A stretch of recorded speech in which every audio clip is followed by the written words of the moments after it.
Dans ce premier chapitre sur les notions de base essentielles à connaître, on va voir les trois grands types de groupes, deux qui sont déjà assez bien connus et un troisième beaucoup plus récent. Et on va voir comment ça va nous servir pour la suite pour mixer tout ça et fabriquer des groupes qui soient à la fois actifs et durables. Alors commençons tout de suite avec les groupes en étoile. On parle aussi d'ailleurs de groupes panoptiques, donc les groupes avec une personne au centre. Alors pour ça, eh bien, pourquoi on parle de panoptique? Regardez cette petite photo. Qu'est-ce que c'est? Alors peut-être avez-vous reconnu pour certains d'entre vous une prison, le Panopticon, qui a été développée d'ailleurs par Jeremy Bentham et Samuel Bentham, donc deux frères. Alors ce qui est un peu étonnant, c'est que Jeremy Bentham, c'est un philosophe très connu britannique, et donc pourquoi il va faire une prison, et qu'est-ce que la philosophe vient faire là-dedans, et Samuel, lui, était quand même architecte, donc c'était un petit peu plus logique. Eh bien, ce qui est intéressant, c'est que quand on regarde bien les choses, on voit qu'il y a une tour en haut, et dans cette tour, eh bien, il y a les surveillants. Et donc, les surveillants voient tous les prisonniers. Et à l'inverse, tous les prisonniers voient le surveillant et donc sentent qu'ils sont bien surveillés. Donc, cette structure-là est particulièrement adaptée pour aller de la périphérie vers le centre et du centre vers la périphérie. Par contre, évidemment, elle n'est pas très très bien adaptée pour échanger entre les prisonniers. Alors, vous allez me dire, sur une prison, c'est un peu normal, c'est pas vraiment fait pour. Mais par contre, pour nos groupes, eh bien, on va essayer de voir après comment on pourrait aller un peu plus loin que cette structure-là qui existe déjà dans beaucoup de groupes. Alors pour ça, eh bien, il faut bien comprendre que ces groupes en étoiles, eh bien, il y a une limite à la cognition humaine. C'est-à-dire qu'un être humain, eh bien, est capable de connaître sur la durée, on va dire, un certain nombre de personnes. C'est le nombre de Dunbar, du nom de Robert Dunbar, hein, donc, qui a trouvé ce nombre en 92, il est de 150. Alors il n'est pas très éloigné des grands singes, qui est plutôt dans les 140 à peu près. Donc finalement, eh bien, la différence entre un humain et un grand singe n'est pas très très importante sur la taille des groupes, sur la taille de la tribu, si vous voulez. Et d'ailleurs, on avait les centuries de César qui avaient 150 personnes, les premiers villages néolithiques avaient 150 personnes. Par contre, ça vous a pas échappé que depuis, eh bien, on fait des groupes beaucoup plus grands que 150. On fait même des pays, des fois, de plus d'un milliard de personnes. Donc, on a pu dépasser les limites de notre cognition humaine. Et pour ça, eh bien, on va essayer de comprendre pourquoi. D'abord, ce nombre, eh bien, il est vrai sur la durée, c'est-à-dire en fait, ponctuellement, on peut très bien faire les différentes choses. D'ailleurs, je suis sûr que vous avez peut-être plein d'amis partout, alors sur Facebook, sur Twitter, sur LinkedIn, sur je ne sais quoi. Et par contre, est-ce qu'il y a plus que 150 personnes dont vous connaissez vraiment le contexte, sur lequel vous savez qui c'est? Moi, j'ai des milliers d'amis sur Facebook et autres, et je ne sais pas du tout qui c'est. Donc, j'ai même oublié pour certains qu'ils étaient enregistrés comme amis. Donc, un ami Facebook n'est évidemment pas une relation au sens de Dunbar, au sens de vraiment d'une relation à long terme. Alors, comment on a dépassé ce nombre? Comment on a dépassé cette limite cognitive, normalement infranchissable, puisque c'est la biologie qui nous la donne? Eh bien, on l'a dépassé par la culture. Et pour ça, eh bien, alors on peut le faire avec des hiérarchies, hein. Vous avez des sociétés, par exemple, vous avez 150 personnes par niveau à peu près. Puis après, vous avez des chefs de chefs de chefs, etc., des N+1, des N+2, etc. Et alors on peut avoir ça, ou là, pouvez avoir aussi des représentants. Alors c'est intéressant parce que les premières villes qui se sont montées, qui ont dépassé donc les 150 personnes, eh bien, avaient des représentants de Dieu. Puisque en fait, le roi de la ville, le patron de la ville, eh bien, c'était le représentant de Dieu. Tout le monde connaît Dieu, donc il n'y a pas de problème, on connaît son représentant. Par contre, lui n'a plus besoin de connaître tout le monde. Et donc, on pouvait dépasser, grâce à la culture, et donc à tous ces éléments-là, on a pu dépasser effectivement cette limite de 150. Alors, après, on a aussi fabriqué voilà, des représentants du peuple, des représentants du peuple avec la démocratie, par exemple, où là on a la même chose. Et en fait, eh bien, on a aussi maintenant des représentants d'une organisation, c'est ce qu'on appelle communément un community manager, tout simplement. Et donc, en fait, pour passer à l'échelle, dépasser la limite cognitive humaine de 250, eh bien, on va simplement avoir des systèmes de représentants. Alors, quelques exemples de groupes de ce type-là, eh bien, vous avez les médias déjà qui sont structurés comme ça, les radios, les télévisions. Vous pouvez même avoir un canal remontant, puisqu'en fait, les télévisions, les radios sont de plus en plus interactives. Ils vous demandent, avec des SMS surtaxés, des tas d'informations. Mais c'est la même chose aussi avec les blogs, mais aussi très très souvent les réseaux sociaux. C'est-à-dire que tous les groupes que l'on monte en général sur les réseaux sociaux, vous avez une personne au centre et puis des personnes autour qui participent à ce groupe. Éventuellement, on peut avoir un petit groupe de quelques personnes, mais pas très très nombreuses, au centre, mais c'est tout. Et puis, on peut avoir aussi, eh bien, l'autre exemple, c'est la politique avec les États. Alors que ce soit des États démocratiques avec des représentants, cette fois un parlement, on en reparlera tout à l'heure, ou alors, eh bien, plus monarchique, plus centralisé. Mais dans tous ces cas-là, eh bien, on a des groupes en étoile. Donc tout s'est créé en politique avec Tocqueville, hein, plutôt que Rousseau, eh bien, avec un système plutôt en étoile, parce que c'est bien adapté, parce que depuis 10 000 ans à peu près, on sait dépasser cette. Alors, par contre, ces groupes-là, que l'on connaît bien, eh bien, ils ont quelques limites. Tout d'abord, eh bien, il n'y a pas beaucoup d'initiatives parmi les membres, puisque l'initiative, elle vient plutôt du community manager, de l'animateur, du chef, de la personne au centre, appelez-la comme vous voulez, le leader des fois. Et donc, en fait, finalement, les membres ne vont pas prendre beaucoup d'initiatives. En plus, on s'est rendu compte avec les travaux en particulier de Milgram, vous connaissez peut-être cette expérience où il a demandé dans les années 60 à 63 à des personnes de faire une expérience avec eux. Elles avaient une autre personne à qui on posait des questions et elle répondait juste ou faux. Et la personne donc, sur laquelle on expérimentait, eh bien, on regardait, elle avait un petit curseur et on lui demandait de mettre un petit coup, une petite châtaigne, là, un petit coup d'électricité à la personne quand elle avait mal répondu. Et puis après, eh bien, la personne, alors toujours c'était le scientifique en blouse blanche, hein, il disait mais non, un peu plus, un peu plus, un peu plus. Et on s'est rendu compte que finalement, eh bien, lorsqu'il y avait un représentant de l'autorité, ici là, le spécialiste, le chercheur, eh bien, les personnes rentraient dans un état agentique et pouvaient donc faire ce qu'on leur demandait de faire sans vraiment un jugement complètement adéquat et même aller pratiquement jusqu'à la mort. Alors, ce que ne savaient pas les personnes, c'était que les gens qui se recevaient soi-disant les châtaignes étaient en fait des acteurs et il a été effectivement, ils étaient là à crier oui, arrêtez, arrêtez, mais en fait, ils ne recevaient rien du tout. Heureusement d'ailleurs pour cette expérience-là. Mais vous voyez que, alors, ça ne veut pas dire que tout le monde est en état agentique, mais ça veut dire que le nombre de personnes qui va réagir effectivement est très faible, et puis d'autres par contre vont quand même malgré tout réagir. D'ailleurs dans les expériences de Milgram, certains se sont arrêtés en disant non je ne veux pas aller plus loin, mais la majorité malgré tout, et c'est ça qui est assez étonnant, eh bien était dans un état agentique comme on l'appelle. Deuxième conséquence, eh bien, il n'y a pas beaucoup d'échanges entre les membres. On l'a vu quand on a parlé du panopticon, avec les échanges, effectivement, il y a des échanges avec le centre, hein, mais pas beaucoup, moins avec les autres. Alors dans un blog, par exemple, eh bien, vous pouvez avoir des gens qui répondent aux commentaires des autres, mais en général, l'initiative, elle vient plutôt de la personne qui a posté l'article, et puis après, on y répond en majorité et un tout petit peu entre les personnes. Alors finalement, eh bien, on se retrouve avec une somme d'intelligence individuelle, c'est-à-dire qu'on ne va pas croiser ces intelligences-là pour faire émerger une intelligence collective dans un groupe en étoile. Alors même éventuellement, si la personne au centre ne comprend pas tout ce qui se passe et ne prend que ses idées à elle, eh bien, on peut même avoir l'intelligence individuelle de l'animateur. Alors elle n'est peut-être pas forcément nulle, hein, elle est même peut-être très bonne, mais on se limite à l'intelligence d'une personne. Ou quand on sait écouter, quand le community manager sait écouter, on va avoir la somme des intelligences individuelles, mais on n'arrive pas à de l'intelligence collective parce que pour ça, il faudrait croiser, échanger entre les membres. Allez, troisième chose, eh bien, on a un goulot d'étranglement aussi au centre, parce qu'en fait, finalement, si les gens commencent à participer dans tous les sens, eh bien, la personne au centre, l'animateur, le community manager, eh bien, va passer de plus en plus de temps et au bout d'un moment, plus ça marche, moins il aura de temps et plus ça va être compliqué pour lui. Et d'ailleurs, ce centre, c'est aussi un lieu de pouvoir, et donc ça veut dire qu'en plus, on peut essayer de prendre sa place dans certains cas de figure, on le voit bien dans certaines associations, dans des sociétés, dans différents endroits, et donc on peut avoir des lieux de pouvoir parce que l'on a un centre.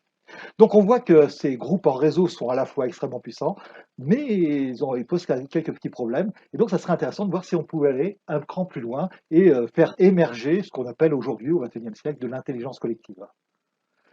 Alors pour ça, eh bien, on va avoir un deuxième type de groupe que vous connaissez sûrement, qui est les petites équipes en réseau. Alors ça ressemble à ça ressemble par exemple à une équipe sportive. Alors regardez bien cette photo ici, là, donc vous avez donc trois joueuses en bleu au basket avec d'autres personnes.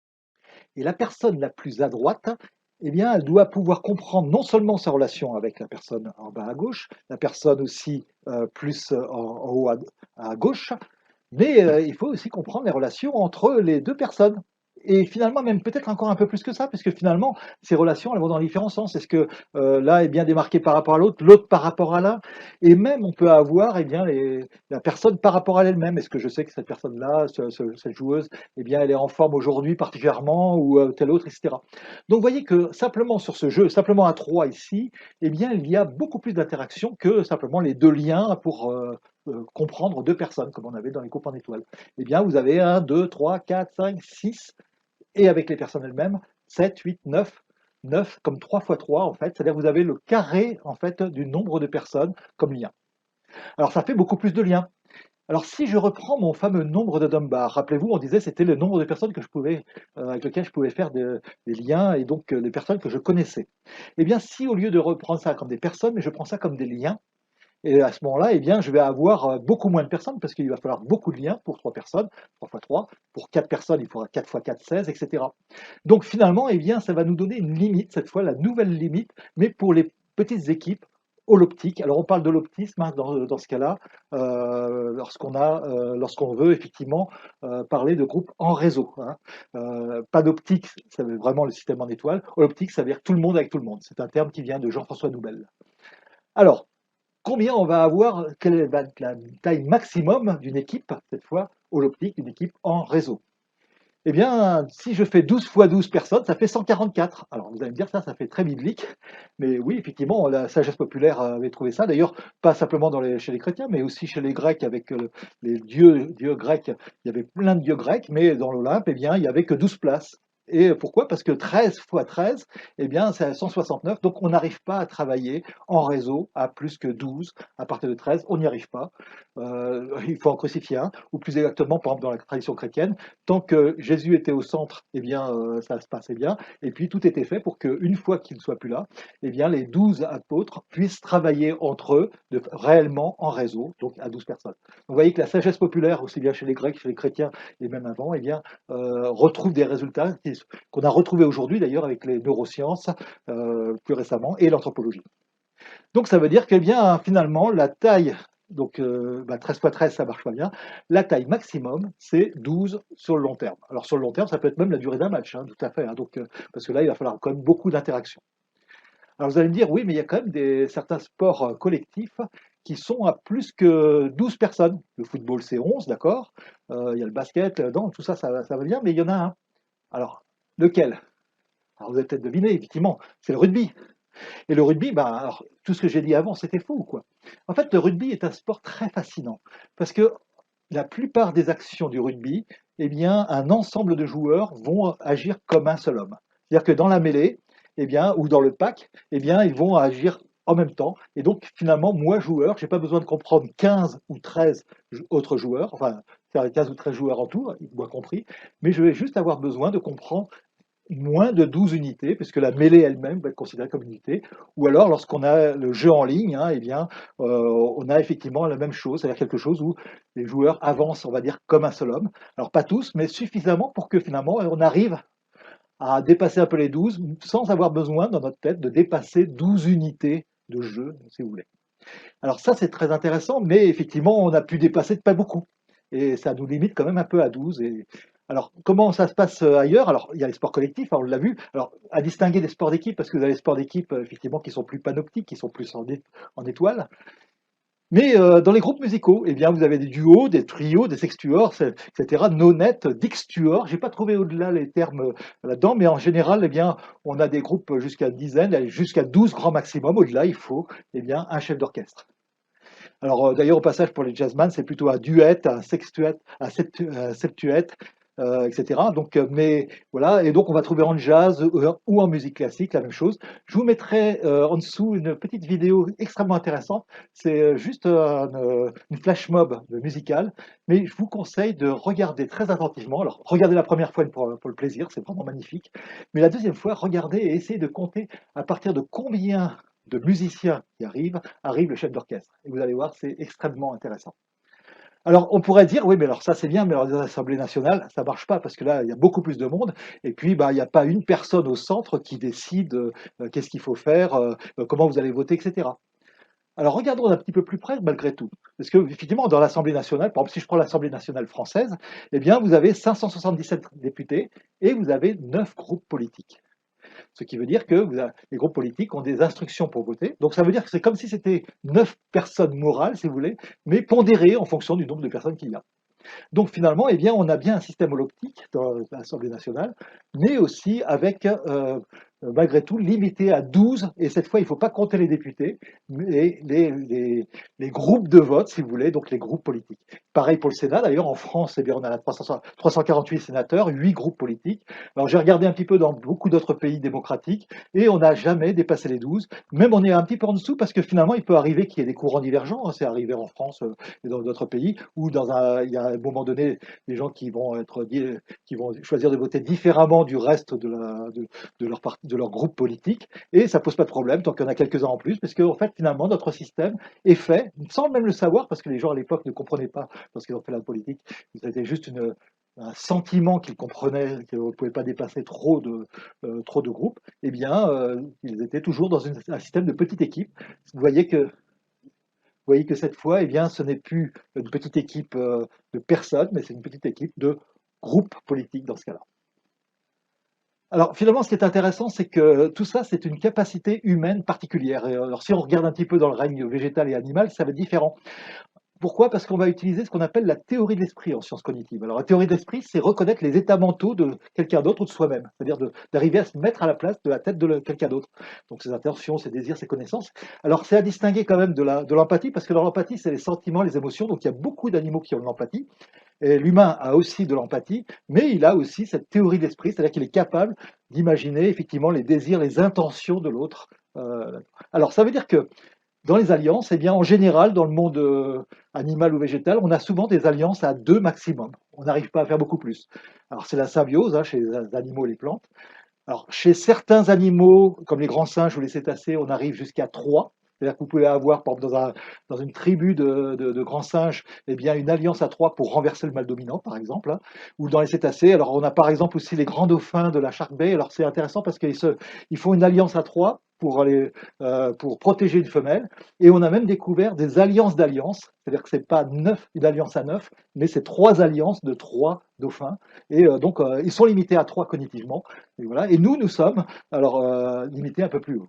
Alors, on a cru à un moment donné, quand même, malgré tout, que dans les végétaux, il y avait aussi des alliances à trois, en particulier l'arbre, le champignon et le monotrope, qui est une plante qui s'accroche aussi aux champignons. Mais on s'est rendu compte que non, il y avait effectivement une symbiose entre l'arbre et le champignon. Mais le monotrope était plutôt un parasite, donc ce n'est pas une alliance à trois, c'est une alliance à deux plus un parasite, et donc ça, effectivement, c'est plus facile à faire. Et évidemment, donc nous, humains, eh bien, nous arrivons jusqu'à 12. Alors, que jusqu'à 12, donc on va voir comment on pourrait dépasser ça, mais on arrive quand même malgré tout jusqu'à 12. Alors, comment ça pourrait se passer? Est-ce qu'on pourrait faire des hiérarchies, par exemple, d'équipes l'optique, comme on a fait des hiérarchies d'équipes panoptiques, hein, rappelez-vous les 150, 150, les N plus 1, etc. Eh ben, ça marche pas bien parce que finalement, ça, c'est un système panoptique. Donc oui, ça marcherait, mais on perd tout l'intérêt de la mise en réseau, de l'holoptisme. Donc là, on a un petit problème. Par contre, on pourra peut-être avoir des représentants de l'équipe. Ah oui, mais alors, un représentant, ça devient aussi un centre, un lieu de pouvoir. On perd beaucoup des avantages, effectivement, de l'optisme. Donc, on a du mal, on n'arrive pas à trouver, effectivement, de solution. Ça fait 10 000 ans qu'on sait faire des groupes en étoiles, qu'on sait dépasser la limite cognitive humaine de 150 pour les groupes en étoiles, pour faire des groupes beaucoup plus grands. Et on y arrive avec les groupes en réseau uniquement depuis à peu près, depuis les années 2000 à peu près, c'est ce qu'on va voir. Alors justement, eh bien, on va essayer de voir que ça serait ces communautés en réseau. Au passage, j'ai transformé les groupes en étoiles par groupe panoptique, maintenant vous connaissez les termes. On va faire la même chose avec les équipes holoptiques et maintenant les grandes communautés holoptiques. Est-ce qu'elles peuvent exister? Comment ça marche? Alors, tout d'abord, eh bien, avant les années 2000, quand même, il y a eu quelques précurseurs, il y a eu quelques petites choses qui ont commencé à donner des éléments, mais où certains ont réussi, mais sans comprendre encore exactement pourquoi. Donc, en essayant plein de choses, de temps en temps, ça a marché pas si mal que ça. Alors, je pense en particulier dans le logiciel libre avec Lynn Stallward, donc, qui en 1991 a développé un système d'exploitation avec 1000 personnes à peu près. Et donc là, il arrivait à faire des choses. Alors, il était encore un peu au centre, mais malgré tout, il y a énormément d'idées déjà qui reviennent après dans les groupes en réseau de faire émerger de l'intelligence collective. Et l'avantage, c'est que lorsqu'on a 1000 personnes, même si tout le monde ne participe pas bien, eh bien, il y a toujours suffisamment de personnes qui contribuent. Et donc, la loi de Linus, comme on dit, eh bien, c'est qu'à partir du moment où vous avez un grand nombre de personnes, il y a toujours quelqu'un qui a la solution. Au passage, ça a été étudié de façon très en détail dans un texte, La cathédrale et le bazar, qui est vraiment historiquement très intéressant à voir, de Eric Redmond. C'est un des textes qui m'a beaucoup inspiré quand, justement, au tout début des années 2000, j'ai commencé à travailler sur les groupes en réseau, au moment où on essayait de comprendre comment ça marchait. Eh bien, peut-être que les prémices sont arrivées là. Mais encore un petit peu avant, eh bien, on avait l'IETF. Alors, l'IETF, c'est l'organisme qui s'occupe des standards de l'Internet. Et alors, ce qui est très intéressant, c'est que contrairement aux autres organismes officiels de normalisation, comme l'ONU, enfin l'ISO, par exemple, ou l'ITU, ou d'autres organismes comme ça, eh bien, il est extrêmement en réseau. Et alors, ils ont donc des règles absolument étonnantes, hein, c'est des règles faites un peu par la contre-culture américaine de l'Internet, si vous voulez, mais en même temps, eh bien, qui ont pas mal marché. Et donc, depuis 1986, ils arrivent non seulement à développer les standards d'Internet de cette manière-là, mais en plus à avoir plus de résilience que dans les normalisations où souvent, eh bien, on a des gens qui peuvent influencer, des lobbies qui peuvent influencer. Là, dans l'IETF, eh bien, ça n'a pas bien marché parce que la résilience du système en réseau était extrêmement forte. Donc, on essaiera d'analyser aussi un peu comment ils ont fait et on va voir qu'ils avaient aussi quelques prémices. Et alors, si on remonte encore un petit peu plus loin encore, eh bien, en 68, hein, c'était les grandes années 68, est né Auroville, alors en Inde, qui a été monté par Mère, une femme française qui est inspirée par Sri Aurobindo, hein, d'où le nom de Auroville. Et là, ce qui est intéressant, c'est que bah, ils ont fêté effectivement leurs 50 ans il n'y a pas si longtemps que ça, en 2018. Et quand j'y étais, effectivement, ils avaient à peu près 2500 habitants. Ils en ont 50 000 prévus. Donc aujourd'hui, ils arrivent à travailler en réseau, effectivement, à avoir une ville qui ne soit pas centralisée avec un maire, etc. Et qui fonctionne malgré tout. Mais à 2500, alors on n'arrive pas encore à 50 000, mais vous voyez que déjà, on arrive à faire des choses extrêmement intéressantes. Et ça depuis 1968. Donc ces trois exemples-là, ils sont intéressants, mais ils ont été faits un petit peu par hasard, avec des choses qui marchaient bien, d'autres choses qui n'étaient pas totalement efficaces. Et on va essayer de voir qu'est-ce que l'on peut tirer de tout ça, qu'est-ce qu'on a compris dans les années 2000, qui nous permettent aujourd'hui de faire la même chose de façon reproductible, que ce soit dans une structure comme une société, une collectivité ou une association, ou même sans structure du tout, et avec des groupes aussi grands aujourd'hui que l'on voit, comme une Wikipédia, les Colibris ou je ne sais quoi. Alors, c'est quoi le problème des grands groupes holoptiques? Pourquoi ça en a mis autant de temps? Pourquoi on a mis 10 000 ans de plus à les faire? Eh bien, d'une certaine manière, quand on regarde qu'est-ce qui se passe dans un petit groupe, dans une petite équipe, eh bien, on voit que dans une petite équipe holoptique, hein, comme on a vu dans le sport, etc., pratiquement tout le monde joue le jeu. Allez, bon, à l'exception de quelques personnes, hein, bon, de temps en temps, qui peuvent tirer au flanc, mais enfin bon, si un joueur de football tire un peu au flanc pendant un match, ça se voit quand même. Et donc, en fait, c'est quand même très difficile.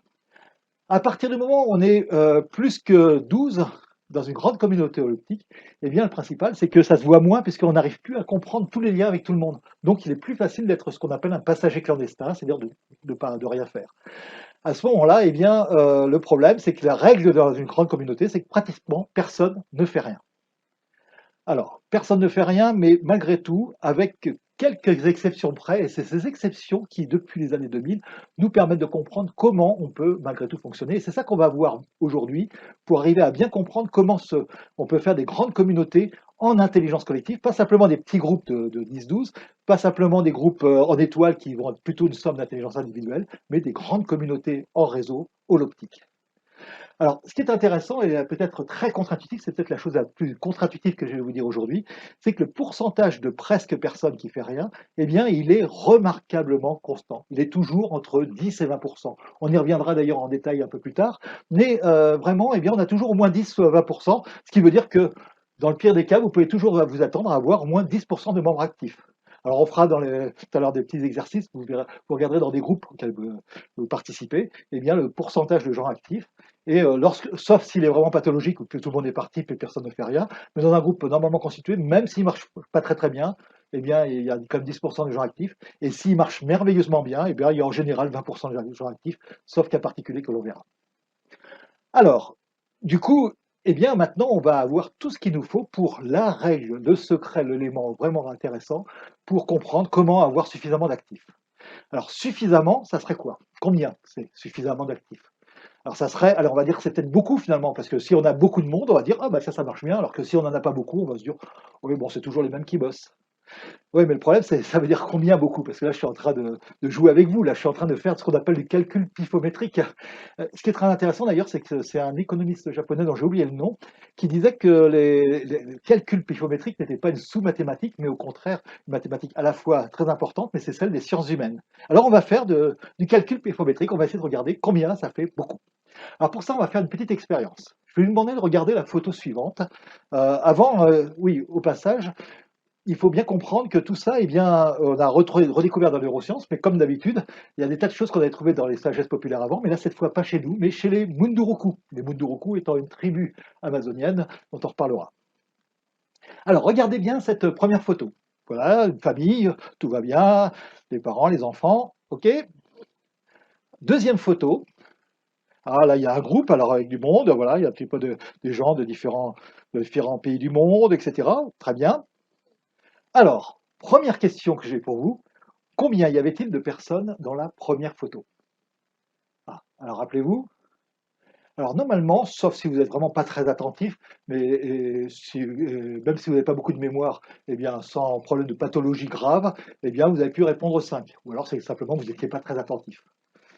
Combien y avait-il de personnes dans la deuxième photo? Ah, là, je vous laisse un petit peu plus de temps, parce que là, ça devient intéressant. Eh bien, dans cette deuxième photo, la réponse est beaucoup.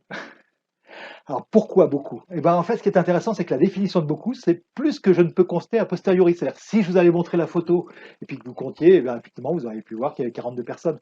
Mais là, a posteriori, on n'est pas capable parce qu'on a une petite mémoire de travail à l'intérieur de la tête. Et cette mémoire de travail, qu'on appelle au passage le calepin visuospatial, eh bien, nous permet d'avoir un nombre limité d'éléments qu'on peut stocker pour pouvoir les recompter après. Alors c'est vrai sur des personnes, c'est vrai sur les fenêtres d'une maison, etc.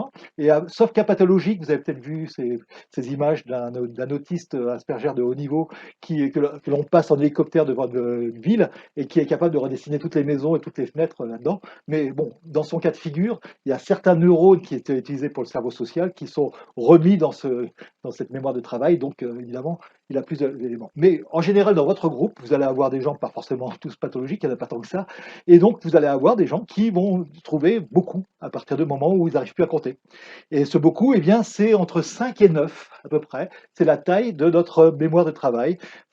Donc ça veut dire que si vous avez 4 personnes ou 5 personnes, normalement, eh bien, tout le monde arrive à compter, hein, sauf vraiment manque d'attention totale.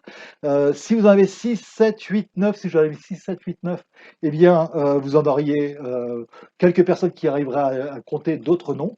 Et à partir de 10, eh bien, sauf cas pathologique, plus personne n'arrive à compter. Alors, c'était un des papiers les plus cités de sciences cognitives, hein, de Miller, qui date déjà de 1956, qui s'appelle La magie du nombre 7 plus ou moins 2. Et puis, alors, si vous voulez briller en société, voilà la petite phrase que vous pouvez dire. Aujourd'hui, j'ai appris que l'empamnésique du calepin visuospatial est compris entre 5 et 9. L'empamnésique étant juste la taille de cette mémoire de travail qu'on appelle le calepin visuospatial. Bon, ça, c'est juste pour briller en société. Mais surtout, eh bien, retenez qu'il nous faut au moins 10 personnes pour que ça fasse beaucoup. Donc, si j'ai moins de 10 personnes, eh bien, il y a des gens qui vont dire, ah, bah, c'est toujours les mêmes qui bossent. Si j'ai 10 personnes ou plus, eh bien, on va avoir l'impression qu'il y a beaucoup de monde qui s'implique. Et donc, eh bien, on va avoir un cercle vertueux qui va faire que de plus en plus de gens vont pouvoir s'impliquer également. Alors, maintenant, on est prêt à faire notre grand calcul qui va nous permettre d'arriver à une loi extrêmement simple, mais extrêmement importante et assez très, très contre-intuitive. Alors, on est sûr d'avoir au moins 10% d'actifs. On l'a vu dans un grand groupe, hein, on a en général 10% d'actifs hein, quand on dépasse effectivement les petits groupes petites de 10 personnes. Alors, on voudrait en avoir au moins 10.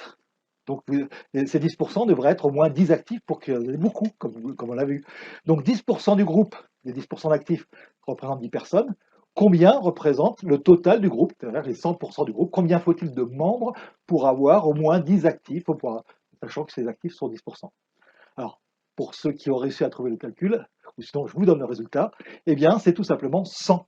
C'est-à-dire qu'à partir du moment où vous avez 100 personnes, 100 membres dans votre groupe, eh bien, vous aurez toujours au moins 10 actifs, et donc vous aurez suffisamment d'actifs, parce que vous aurez 10%, mais ça fera beaucoup, et ces 10 personnes, eh bien, vont faire qu'à un moment donné, il y a une 11e, une 12e qui va venir, alors que si vous êtes en dessous, eh bien, ça marche moins bien. Alors, le 100, évidemment, c'est pas précis, hein, ça peut être 95, 105, etc. Mais voilà l'ordre de grandeur qui fait qu'à un moment donné, votre groupe, sur la durée, eh bien, va avoir besoin de 100 membres. Alors, je vous rassure, si vous avez déjà un groupe et qu'il est plus petit, on verra d'abord comment on peut l'étendre, mais pendant un certain temps, ça marche quand même, parce que sur la durée, évidemment, ça va être utile de pouvoir avoir naturellement suffisamment d'actifs, mais au début, il y a quand même un petit peu plus d'actifs, enfin, les choses se passent bien, donc on arrive à faire déjà des choses. Mais on verra ensemble, effectivement, comment, très naturellement, sans faire beaucoup d'efforts, eh bien, vous pourrez animer votre groupe sans y passer trop de temps, parce que justement, vous aurez toujours beaucoup d'actifs, donc suffisamment. Alors, du coup, on a vu des groupes holoptiques, des groupes en réseau différents. Alors, tout d'abord, première chose, on a entre une personne, c'est pas un groupe, mais deux personnes non plus, hein, c'est plutôt de l'interpersonnel. Là, au passage, c'est une autre tribu amazonienne, les Piras, qui comptent en un, deux, beaucoup. Et on s'est dit, bah tiens, finalement, ils savent pas bien compter. Mais ils vivent mieux en société que nous, parce qu'ils ont bien compris la différence entre l'interpersonnel, deux, et le groupe, 3, 4, 5, enfin, beaucoup au-dessus. Et alors pour eux, le beaucoup, c'est 3 dans ce cas-là. Mais ce qui est intéressant, eh bien, c'est que le groupe, il commence vraiment à 3. Donc on a vu déjà les petites équipes holoptiques, hein, donc entre 3 et environ 12. Hein, c'est à peu près 12 quand même. Bon, ça peut être un tout petit peu plus ou un tout petit peu moins, mais en général, on n'arrive pas à faire beaucoup, à bouger beaucoup ce seuil-là. Après, on a vu les grandes communautés, mais on a vu qu'elles commençaient à une centaine de personnes. Alors, elles vont jusqu'à quelques milliers, hein, ça marche bien, jusqu'à quelques milliers de personnes. Après, les gens se sentent un petit peu noyés, on verra comment faire. Mais alors, qu'est-ce qui se passe entre les deux? Entre les deux, eh bien, on a ce que j'appelle des groupes intermédiaires, c'est-à-dire entre 13 et environ une centaine. Eh bien, on passe beaucoup de temps à courir après les personnes parce qu'il n'y a pas suffisamment de gens actifs et donc c'est pas très facile, il faut aller les chercher. Et donc on passe beaucoup de temps à courir après ceux qui font rien au détriment d'aider ceux qui font des choses, justement. Et donc finalement, eh bien, c'est ce que j'appelle les groupes intermédiaires, c'est un peu plus compliqué. On va voir des exemples tout à l'heure, mais avant, eh bien, qu'est-ce qui se passe au-dessus des grandes communautés lorsqu'on dépasse les milliers? Parce que vous avez pu voir que maintenant, aujourd'hui, depuis les années 2010, par exemple, eh bien, on a vu l'émergence aussi de très grands groupes, ce que j'appelle des écosystèmes de communautés, comme Wikipédia, comme les Colibris, 350 000 personnes, etc. Et donc là, c'est eh bien, on a plutôt entre 10 000 personnes et quelques centaines de milliers aujourd'hui. Donc finalement, alors ce qui est intéressant, c'est que du coup, le gap, l'écart entre les deux, quelques milliers à 10 000, j'ai pu tester qu'effectivement, on pouvait presque passer en continu de l'un à l'autre, mais on verra qu'effectivement, dans ce cas-là, il y a une organisation légèrement différente, effectivement, des grandes communautés. Mais nous, on va évidemment, dans ce cours, d'abord se focaliser sur les grandes communautés de type plus grandes que les petites équipes, mais pas forcément 100 000 personnes encore.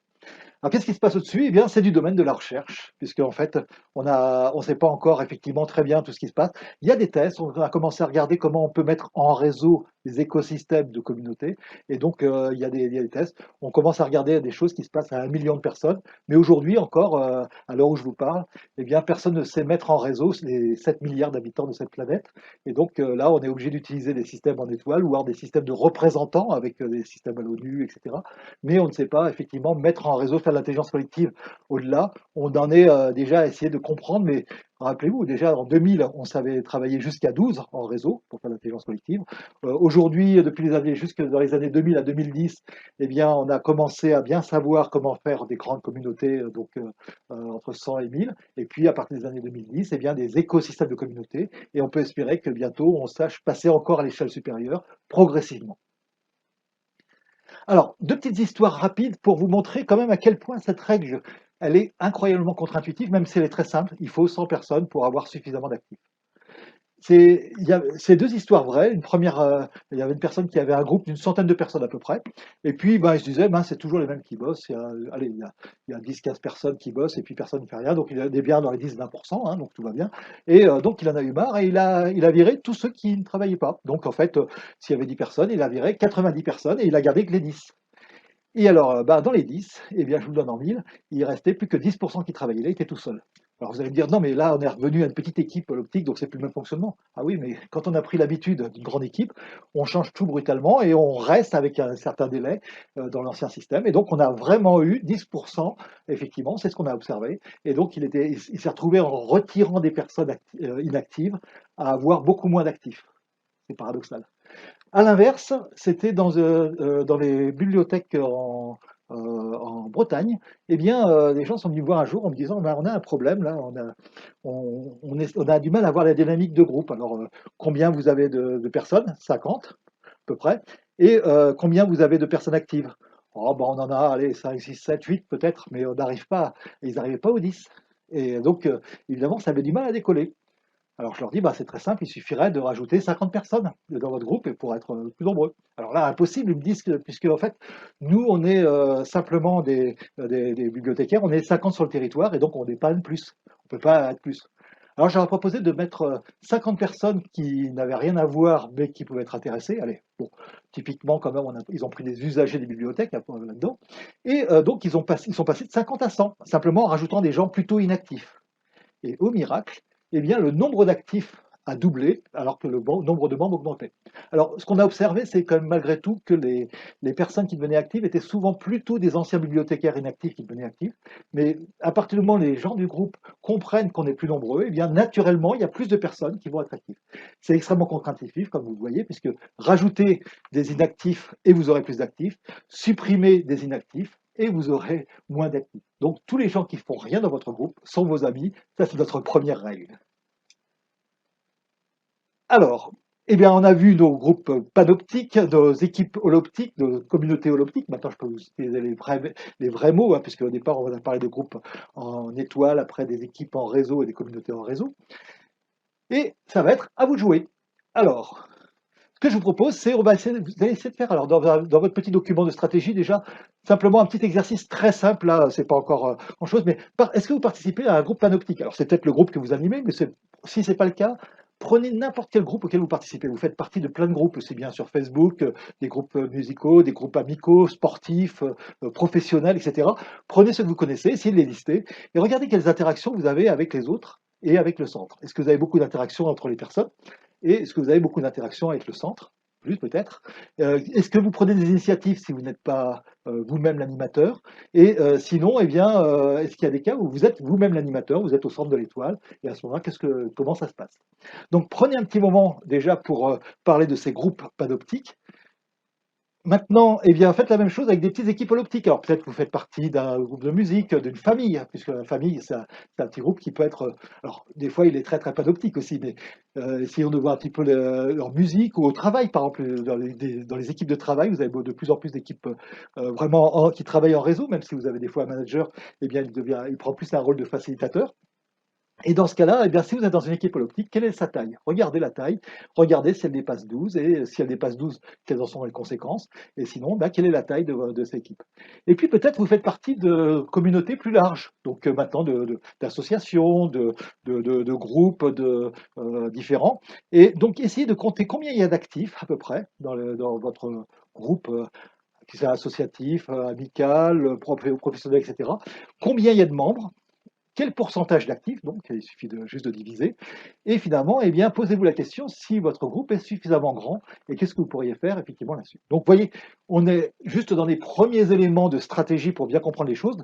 Pour le prochain chapitre, on va voir comment on va associer tous ces éléments-là pour arriver justement à faire des communautés et des groupes qui soient actifs et durables naturellement, sans que ça prenne beaucoup de temps. Donc voilà un peu ce qu'on va voir. Donc je vous donne rendez-vous dans le prochain chapitre sur les notions de base. Mais avant, eh bien, essayez de prendre un petit peu de temps dans votre document de stratégie, juste pour essayer de cibler un petit peu ce que vous connaissez déjà, soit parce que vous êtes actif dedans, soit parce que vous êtes passif, soit parce que vous l'animez, des groupes panoptiques, des petites équipes holoptiques ou des grandes communautés holoptiques.